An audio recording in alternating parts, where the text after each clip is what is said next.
राज्य मंत्रिमंडळाची मुख्यमंत्री देवेंद्र फडणवीस यांच्या अध्यक्षतेखाली आज दुपारी बैठक पार पडली। या बैठकीत उपमुख्यमंत्री अजित पवार आणि दुसरे उपमुख्यमंत्री एकनाथ शिंदे यासोबतच मंत्रिमंडळातले महत्त्वाचे नेते मंत्री उपस्थित होते। या बैठकीत शेतकऱ्यांच्या अनुषंगाने काही निर्णय घेण्यात आलेले आहेत आणि यामध्ये सर्वात महत्त्वाचा निर्णय आहे तो आहे महसूल आणि वन विभागाच्या अनुषंगाने। आता एकूण बाकीचे जे काही निर्णय झालेत ते नगरविकास खात्याच्या अंतर्गत आहेत, उच्च व तंत्र शिक्षण विभागाच्या अनुषंगाने आहेत। त्यासोबतच अर्थ विभाग आणि गृह विभागाची सुद्धा काही निर्णय आजच्या मंत्रिमंडळ बैठकीत झालेत।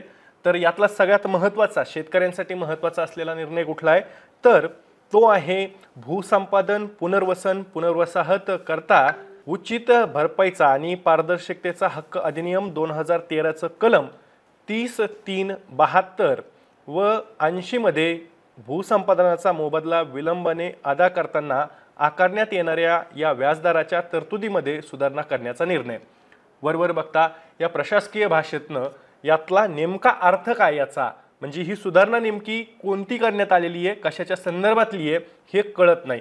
तर त्यामुळे आपल्याला हेच आजच्या ॲग्रोवन शो मध्ये समजून घ्यायचं आहे।